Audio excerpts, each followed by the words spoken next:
Je suis en compagnie d'Éric Aubin, membre de la direction confédérale de la CGT, spécialiste du dossier des retraites.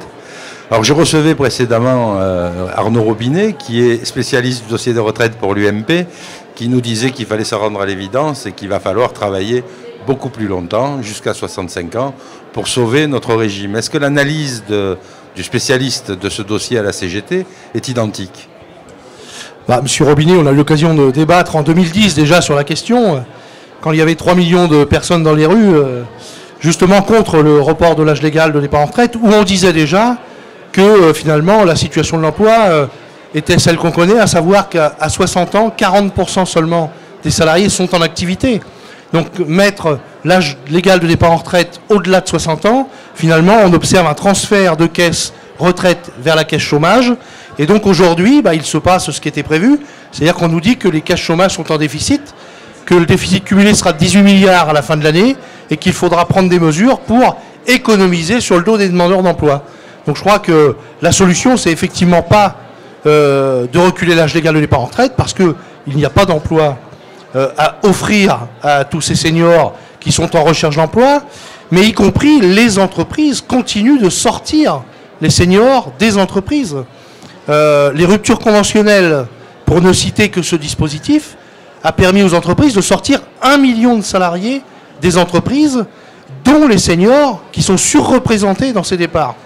Alors les ruptures conventionnelles, c'est une rupture de gré à gré, mais on sait, après une enquête que la CGT a menée, que 80% des ruptures conventionnelles sont à l'origine des employeurs. Donc c'est bien pour se séparer des salariés, et notamment des seniors, que ces ruptures ont été mises en place en 2008. Ce qui est curieux dans l'analyse quand même, c'est l'ordre des choses, parce qu'on est senior dans l'entreprise à partir de 45 ans, et on nous propose de partir à 65 ans, voire 67.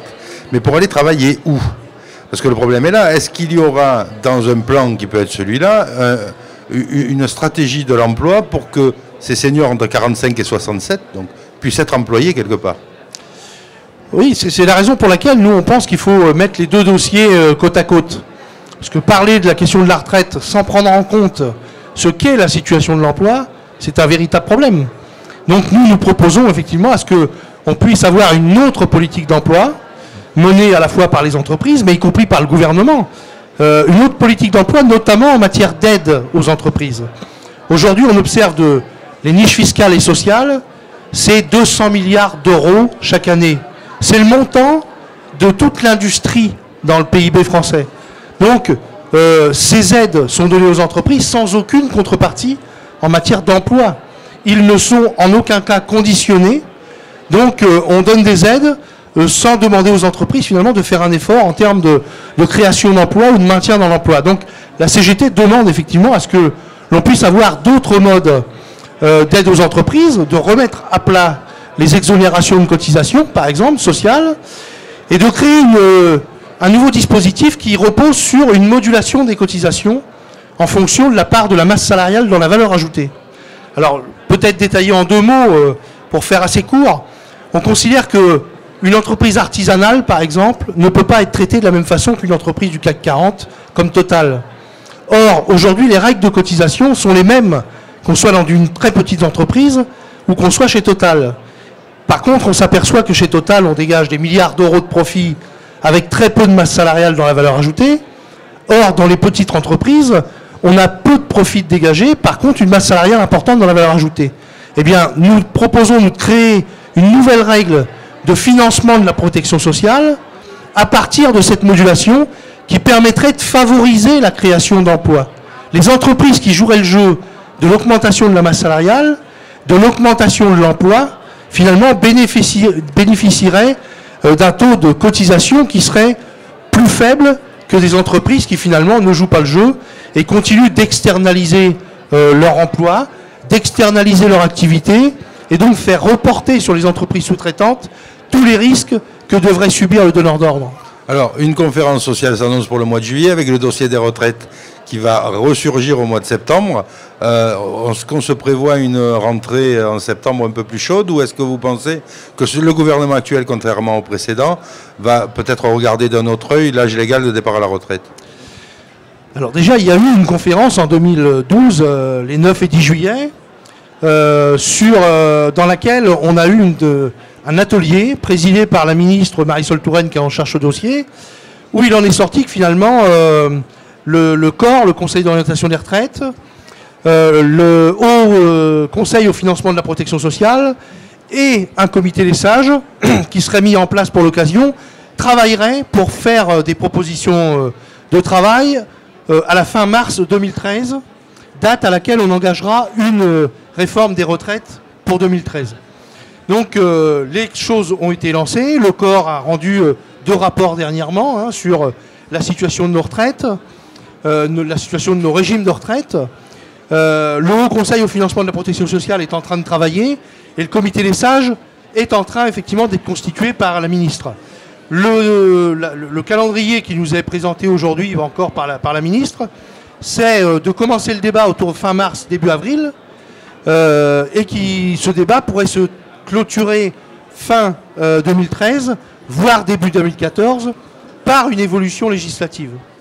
Mais il ne faut pas oublier qu'en ce moment même se joue le dossier des retraites complémentaires, qui représente énormément pour nombre de salariés, puisque les retraites complémentaires, c'est entre 30 et 60% du montant de sa pension, selon qu'on est à l'ARCO, c'est-à-dire au régime des non-cadres, ou qu'on est à l'AGIRC, le régime des cadres. Nous sommes en négociation actuellement. La dernière séance a eu lieu hier, et elle doit se clôturer le 7 mars prochain.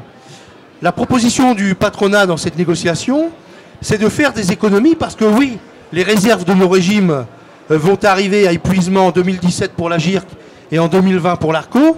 Et les propositions consistent finalement à faire des économies de prestations sur le dos des retraités. Bien entendu, la CGT ne porte pas cette proposition parce que tout simplement la situation des retraités ne le permet pas. Nous avons de plus en plus de retraités qui vivent avec moins que le seuil de pauvreté, c'est-à-dire moins de 964 €. Il faut savoir que la moyenne des pensions aujourd'hui, elle est de 1216 €. C'est le corps qui le souligne, avec y compris une différence de traitement entre les hommes et les femmes. Les femmes perçoivent en moyenne 899 € de pension par mois. Donc on voit bien que continuer de baisser les prestations de retraite pour les retraités, c'est finalement prendre le risque de paupériser toute une catégorie, les retraités, qui finalement aujourd'hui participent à la consommation, participent à l'économie. Donc ça va être mettre encore plus en difficulté notre économie.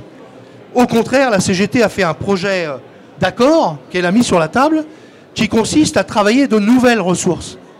Et les nouvelles ressources, ça passe effectivement par une augmentation de la cotisation que l'on propose, nous, moduler selon la règle que j'ai précisée tout à l'heure, selon la part de la masse salariale dans la valeur ajoutée, mais y compris en élargissant l'assiette, parce qu'il y a quand même aujourd'hui quelque chose de formidable, c'est que les revenus financiers des entreprises, qui sont considérables puisqu'on est sur une assiette de 250 milliards d'euros, ne sont pas soumis à cotisation à la même hauteur que le travail. Et donc nous considérons que si on le mettait à contribution à la même hauteur que ce que payent les salariés, on pourrait dégager 20 milliards d'euros pour nos caisses de retraite. Donc voilà, des pistes, il y en a.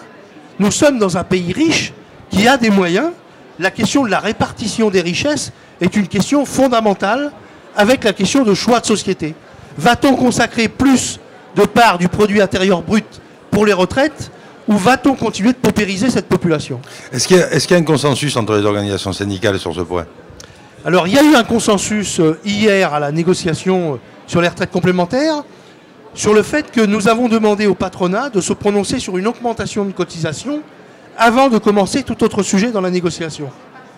La séance s'est clôturée sur cette demande et les 5 organisations syndicales qui sont autour de la table ont tenu sur cette proposition. La prochaine séance a lieu le 14 février. Nous verrons ce que va être la réponse du patronat et si le patronat accepte effectivement de mettre plus dans l'assiette sur les retraites complémentaires. Eh bien, je pense qu'on va avoir une rentrée qui va s'annoncer chaude. Je me souviens qu'un député ici avait dit on a su concevoir le régime des retraites à la française à un moment où la France était à genoux. Elle n'a jamais été aussi riche. Je ne vois pas pourquoi on y reviendrait dessus. J'espère que ça restera bien dans l'esprit de chacun autour de la table Et je vous souhaite, alors je ne sais pas si c'est vous qui gérerez le dossier à ce moment-là, puisqu'on sera dans une autre période de la vie de l'organisation syndicale, mais je souhaite quand même que les organisations syndicales soient entendues et qu'on prenne en compte que ce n'est pas le problème d'aller travailler plus longtemps, c'est le problème de trouver un endroit où travailler. Tout à fait. Merci beaucoup Éric Aubin d'être venu, et c'était une première, et à très bientôt sur le plateau de la Web Télé Salon CE. Merci à vous. C'est Maxime qui disait ça. Oui. On a fait les retraites, vraiment la France était à genoux.